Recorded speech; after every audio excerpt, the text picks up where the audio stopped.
Қазақстанда 45%, ер кісілердің 45%, әйел кісілердің 55%-ы темекі шегетін. Сонда Қазақстанда 5-тен 1 темекі шегеді. Кешіресіздер, 3-тен 1. 3-тен 1. 3-тен 1 темекі шегеді екен. Ойланып көріңіздерші. Мен бір мысал келтірейін енді. Мен қандай үлес қосам дейсіздер ғой? Жаңағы неге? Ислам дініне. Түркияға барғандарыңыз болатын болса, Стамбул қаласы Фатих ауданында Санки едім деген, қазақша аударған уақытында жегендей болдым деген мешіт бар. Жегендей болдым деген мешіт бар. Хайреддин деген түрік 18 ғасырда өмір сүрген кісі, енді үлкен ғалымда емес, орташа біз секілді өмір сүрген кісі. Хайреддин деген кісі. Қараңыздар, ниеті қандай ол кісінің, қараңыздар. Хайреддин деген кісі 30 жасында болады. Ана сол уақытта салынған Сүлеймания мешіті бар, жаңа Сұлтан Ахмет мешіті бар, көреді ғой, таң қалады.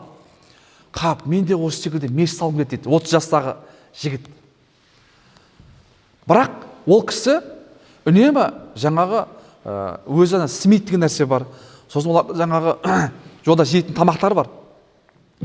Неден бөлек, обедтен кешкі тамақтан бөлек олар түсте шай жейтін уақыттар болады. Сонда сол түске ортадағы полден тиеді бізде.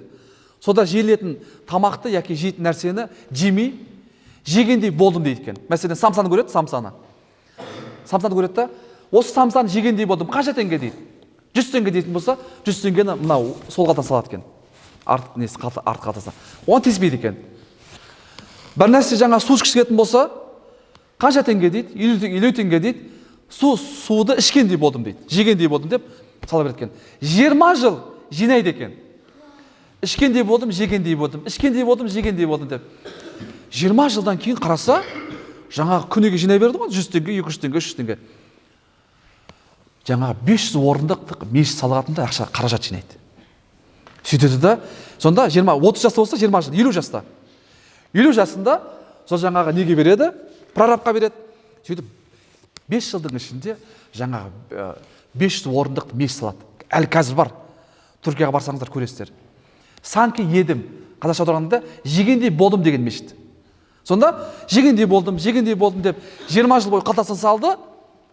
Сонда мешіт 20 жылда қарапайым кісі мешіт салды. Ал енді ол мешітке келген сайын, намаз оққан сайын сауап артып тұр ғой кісі. Ойлап көріңіздерші. Мен айтам да енді жастарға, бауырларымызға, темекі шегетін бауырларымызға. Шеккендей болдым деп, жаңағы темекі шеккендей болдым деп, соны жаңағы қалтасына сала беретін болса, ақшаны жинай беретін болса, о 20 жылдың ішінде осындай бір 500 орындық мешіт салуға әбден мүмкін.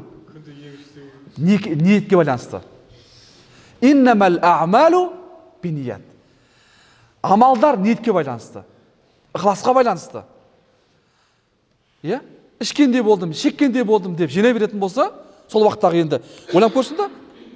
Сонда қаражат бірігеді, өйткені қаражаттар тиыннан құралады ғой. Ойлап көріңіздерші. Мен қалай үлес қоса аламын ислам дініне? Әрбір адам өзінің үлесін қоса алады, бауырлар.